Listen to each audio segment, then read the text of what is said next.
Awesome, boys. So you guys want to get right into Bleach? Let's get it. So we're going to start off with Bleach 1,000 Year Blood War, episode 16, The Fundamental Virulence. Had to Google how to pronounce that one because I wasn't sure. I had What's to it Google mean? what it fucking meant. Bass knows what it means. I was trying to say it. Let me Google that hoe again. Hey, Okay. So we out here teaching y'all. It's like not really clear to me because like even the definition itself is confusing. So it's virulence is the severity or harmfulness of a disease or poison, or can mean bitter hostility or rancor. Oh, that makes perfect sense for this episode then. I mean, it does, but like when I was watching this and I was like, what the fuck does this word mean? Why are they making me use Google right now? Oh, I didn't even pay attention to the title. And I will be honest with you boys. I just thought Rancor was a fucking monster from Star Wars. I didn't know it was a real word. So learning a lot. I don't know what it is still, so I didn't click on that one. I ain't gonna hold you. Well, the Quincy's have torn apart the Seirete and are now cleaning up the last of the Soul Reapers. They're out here freaking bottom of the ninth, just sweeping them up. Luckily, Urahara has found a way to level the playing field. So we start by looking at like post-invasion of the Seirete, and the subtitles are just popping by. Formerly Squad Barracks, formerly Squad Barracks, formerly Squad Barracks. So sad. I wasn't expecting that because I mean obviously the Stern Ritters and the rest of the Quincy's were like invading right at the end of the last episode. People were getting bodied, but we just came back and they were like, yeah, this shit's already wrapped up, yo. Like they've really just done so much damage, and them saying formally, I was like a little shaken by that. I mean, there ain't nothing there. You know what I mean? It's all gone, bro. Pile of fucking rocks. It looks like in any like post-war anime when they're just showing the destruction of any city. I mean, like we're gonna be doing it on Wednesday, but I was just rewatching part of Code Geass and I was like, oh, it kind of reminded me of Shinjuku, dude. Just fucking buildings destroyed left and right. Hey, remember that time? Pain just destroyed. Everything. That's what it looked like. No, I don't remember that time, dude. Oh well, I do every day. Every day. Tyler relives it in his fucking nightmares every night. He's actually just in his dreams. Minato comes and saves the day. Yeah, he actually does. Honestly, Minato with Naruto behind him. But yeah, the episode kind of like picked up with Toshiro and Bosby like right after that scene, and Kong Du, who was I believe Stern Ritter I for Iron, comes up and is like, nope, we got orders from the big boss. We got to finish off the captains with their bonk eyes, which is fucking fucked up. Bro, I really respected how like much of a savage Kang Du was. Because he also threw Matsumoto like down by Toshiro and was like, those who live together should also die together. Boy was cooking with them words. It was pure poetry. That's some fucking Black Air Force energy, dude. Oh, 100%. Kang Du's that boy. Too bad he couldn't back that shit up, though. Yeah. I'm gonna say thankfully he couldn't back that shit up. Nah, I'm gonna go with too bad. I want to see him put in work. But yeah, he was something else, and it was kind of not even his fault that he couldn't finish the job. He had all the tools; they were just taken from him. I believe a better term would be, a better phrase for that would be given back to the rightful owner. I don't know about taken from him. Well, it was in his possession and it was taken. It wasn't his. I didn't say it was his. Well, it was his for a little bit. Hey, man, possession is 9/10 of the law where I come from. But yeah, so we get a little phase shift to Urahara talking to Kuretsuchi about how he discovered a way to stop the Bankai that were being stolen from being used and how the Soul Reapers could reclaim them. And this was actually really interesting because it brought a lot of Soul Bleach like lore into this. 100%. And we learned a little something about the Quincy's. And I think it had been mentioned in the past, but I kind of forgot about it, how the reason that the Quincy's want to kill the Hollows isn't because they just want to destroy them. It's because that literally the reishi that hollows create is poison to the Quincy's, and they have no immunity to it. So basically, Urahara realizes that the Quincy's aren't taking any of the Arrancar's resurrections, which are basically just goated hollow Bankais, you know? Yeah. And he comes to the realization that because Quilge Opie in the first part couldn't handle the hollow that he basically swallowed up and was trying to use the power of, that if he can get the Bankais to hollowify, which there's a lot of that in old Bleach right there. I mean, that's the visor, that's everything, you know? It would make the Bankai poison to the Quincy, and due to their inability to basically like handle hollow reishi, they would lose the Bankais, and that's exactly what happened. So, good job, Mr. Hattenclogs. Big fucking brain shit right there. Yeah, I love it. He's always coming in clutch, bro. I mean, he's probably the smartest guy in Bleach. Well, it's really Urahara. Yeah, that's what we're talking about. Hattenclogs. Hot and clogs. Yeah, Hat and you threw me clogs. off with that. Oh, hat and clogs. Hot and clogs. Hat and clogs. Hey. Oh, Ichigo calls him Mr. Hattenclogs like the entire like first like 100 and 300 episodes of Bleach. Listen, don't let Kuratsuchi catch you saying that shit, Dan, because he will take you into his bright room and experiment on you. Yeah. And you know who's still smarter than Kuratsuchi? Fucking Aizen, dude. He's number 3. Aizen. Aizen figured out how to create a fucking like perfect form of himself using some crazy little cube, dude. I don't know about y'all, but like when they were in that lab with all those bright ass fluorescent lights, the LEDs probably that shit was putting out a lot of lumens. I had to turn down my fucking monitor. That shit had me fucked up. I felt like putting on some glasses. I keep the brightness in all my TVs pretty low, anyways, so I didn't notice it too much. But yeah, it was fucking bright, dude. I just like how his like clothes or whatever started like doing like rainbow colors and shit like your keyboard, you know. He fucking turned on the RGB. Yeah. No, 100%, dude. The fit is fresh. I don't care, dude. Dude, I would love that skin in like Fortnite or some shit. Yeah. or like a Rocket League. That should be a dope ass skin. Ooh, dude, I feel like that'd be like really annoying to play against in Rocket League. You'd just be like, get the fucking colors out of here, dude. I'm trying to focus on the ball. It's like a flash of rainbow across your screen. Yeah, love that. I'm just getting freaking mustied by somebody with a rainbow RGB car. That scene right there, it made me laugh because even though Urahara was telling Kuroshichi facts, he was just like, I can't believe you just called me. I can't believe you put a monitor on me. And he was just gonna hang up. He just didn't give a shit. He found the savior of the Soul Society. And then the best part is fucking Urahara just opens up a portal to Hueco Moon. He's like, oh hey, hello. Just kidding. I'm here. I knew you were gonna do that, you fucking asshole. Yeah, no, I was getting worried when Kurosuchi was like, yeah, I'm hanging up in 3, 2. Well, I was like, is this dude fucking serious? Yeah, like, is this pride on that level? But of course, you don't give Urahara, a shit, bro. Yeah, it was like, yeah, I'm here, dog. Like, you're not hanging up on me like that. I will say though, you know, Kuratsuchi did have a big part in getting all those little Shinyako or Shinjuko pills out to everybody. Oh yeah, he already had that whole darkness portal thing figured out and ready to go. For sure, man. Yeah. But yeah, so we see Toshiro basically touch this darkness pill. I don't know what the fuck they're calling it. I don't know if that translates to it. Something I've tried to look it up. Something like shadow raid pill or something like that. And basically what it does is just puts a tiny little bit of hollow reishi inside of everybody who touches it. So the goal here is to hollowify the Bankais, which will basically make it so the Quincy's can't control that power because it's just like eating them alive on the inside. And it was so fucking sweet when Toshiro got his Bankai back because he had like an ice mask on, like a hollowified Solar Reaper. And that shit went so fucking hard. It did. I enjoyed it a lot.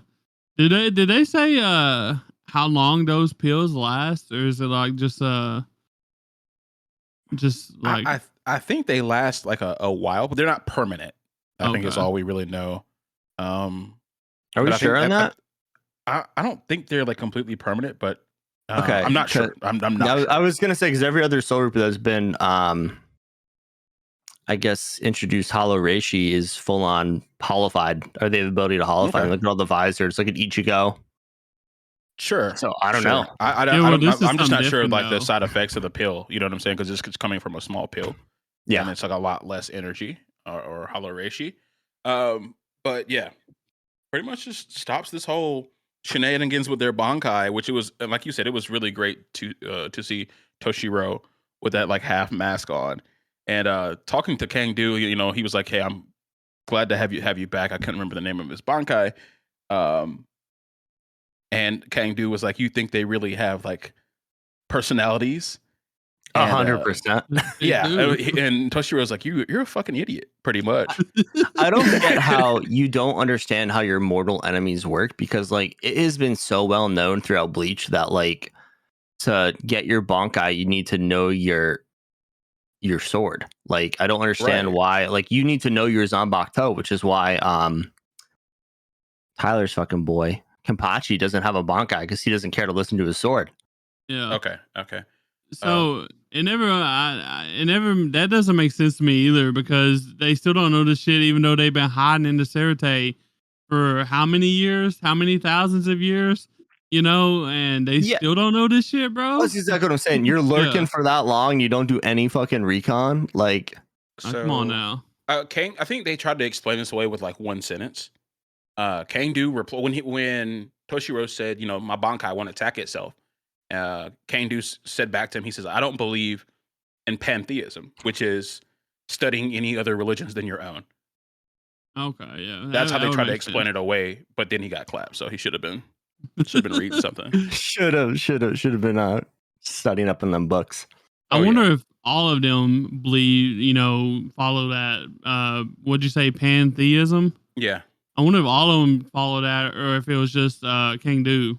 So I don't know. I feel like just like in war, studying your opponent and learning the ins and outs of their abilities and everything like that is crucial.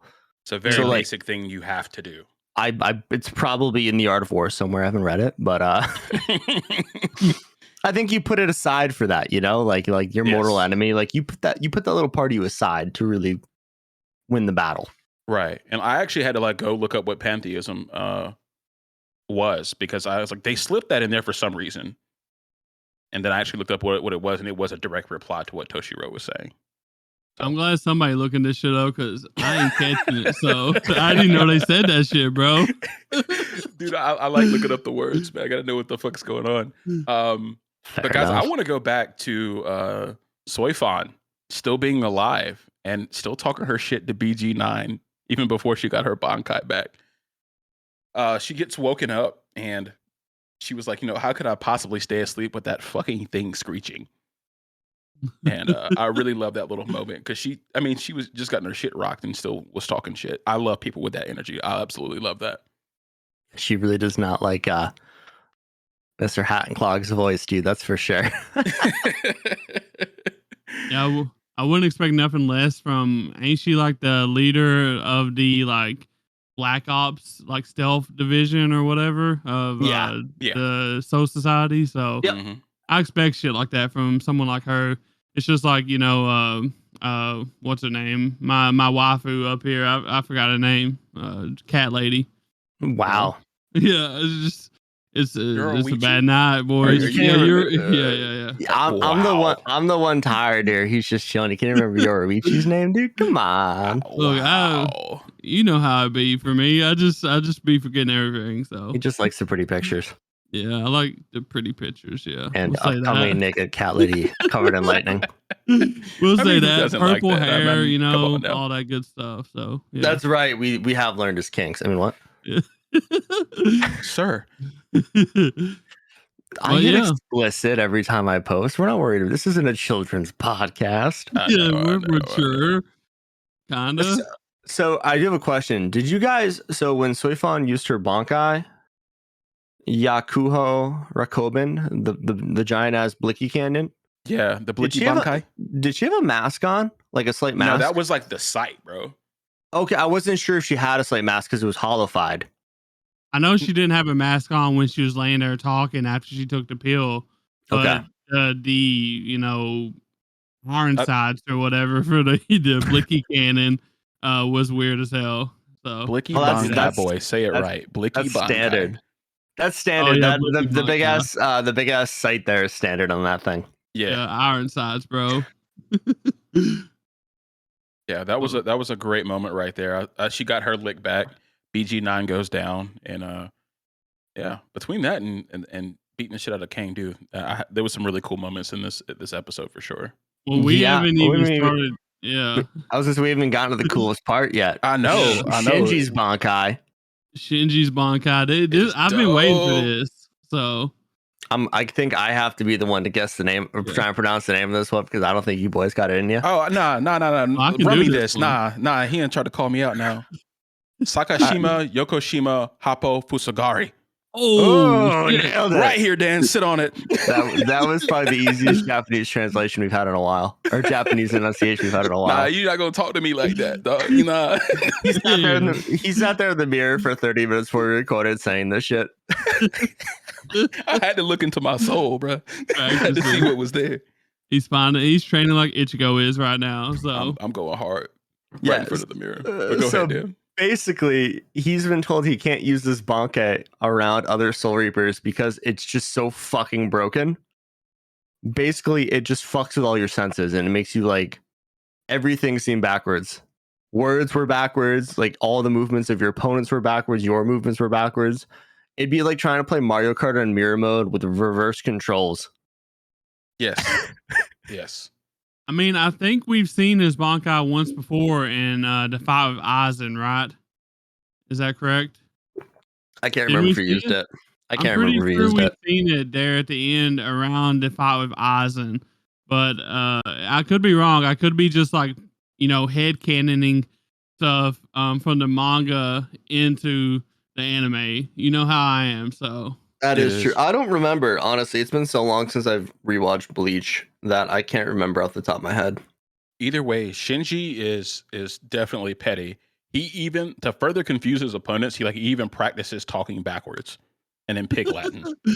Did y'all actually like try to stop and read that shit, or did y'all nah. No? Mm-mm. I didn't either. I was just like, he's just talking shit. It was actually the words were all perfectly backwards, like on the subtitles. I got through I realized he was doing it. I realized they was doing the subtitles backwards on the screen, and so then I tried to hurry up and quickly read the bottom part, and I think I got 2 words into it and before it switched scenes, and I was like, oh, I ain't going back for this shit. So. Oh nah, I saw that fucking mess at the bottom of the screen. I was like, he can have that one. I'll get with him when he returns to normal speech. What did you guys think about his Bankai having R&B music? That was something else. Yo, I noticed that. I was like, this is feeling kind of smooth. You know what I'm saying? Like this reminds me of my childhood, right? Riding in the back of the Explorer, and I was like, wait a second, this is R&B. I actually enjoyed it, bro. It actually shit was groovy. It felt good, listening to it. So, Yeah, I need to listen to more R&B. That's what I realized during this fight. Facts. He's smooth up in that. You kind of get it with the city pop, that's just like Japanese R&B. I don't know about all that, man. It's like R&B, jazz, and it's like jazzy 80s music. I wouldn't call it R&B. Oh, it's very heavily based on R&B. Do some research. I mean, it is, but it don't hit the same. It definitely don't hit the same. But Bambi. Not. So Shinji kind of got a little unlucky having to fight Bambi because Bambi's like an AOE attacker. So she doesn't really need her senses too much. So even though she was really disoriented, Shinji still couldn't get that close to her because she'll just blow everything up around her. So I thought that was a really interesting matchup. Definitely happening. Definitely. Yeah. So after that, we kind of got some heavy news for the Soul Society, I guess. So Yuha Baha said rejoice Stern Riders, and then they all started using the Quincy-esque version of a Bankai. It looks like they unleashed all their powers. Yeah. And what is that, Awakening? I think it's called, right? I don't remember what they call it. It hasn't been in the anime yet, so I don't know either. But shit was scary. Yeah. I mean, he goes on to say the true despair begins here. Yeah. What do y'all think? Y'all think he's joking, or y'all think they actually believe that shit? You think that man can tell a joke? Man, he's been telling jokes the whole time he got there, bro. It's just an expense of the Soul Society. He's not really telling jokes. He's more just being a cocky son of a bitch. And it sounds like a joke, but it's really just being dead fucking serious. Formerly Squad Barracks. I mean, but like, so the thing, what I'm trying to figure out, like, why even go? I guess it makes sense, but like, they went through the trouble to steal the Bankais, dipped out, came back, beat their ass, got the Bankai stolen from them. If they just had the trump card from the get-go, like, why not just go in there and start blowing shit up off the rip? So, me personally, I think the reason why they did that is because, in all actuality, the Bankais are probably the stronger of the two. But if they took away the Bankais of the big people, then there's no way that the Soul Society could beat them. Whereas if they left them with the Bankais, they have a chance.